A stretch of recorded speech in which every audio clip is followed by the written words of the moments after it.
जेडो नमस्ते good morning सबैलाई स्वागत छ जेडो ठेबाङ ब्लगमा। हामी आज सरस्वती पूजाको दिन हाम्रो माता सरस्वतीको मन्दिर चाहिँ तयार पार्न लाग्छौँ ठेबाङको परम्परागत शैलीमा।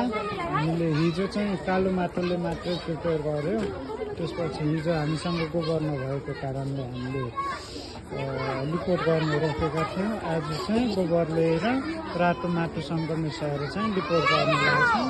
हाम्रो ठेबाङको परम्परा अनुसार चाहिँ गोबर र कालो माटोले पुज्यो भने अलि शुद्धि के भन्छ पुज्ने लायकको हुन्छ।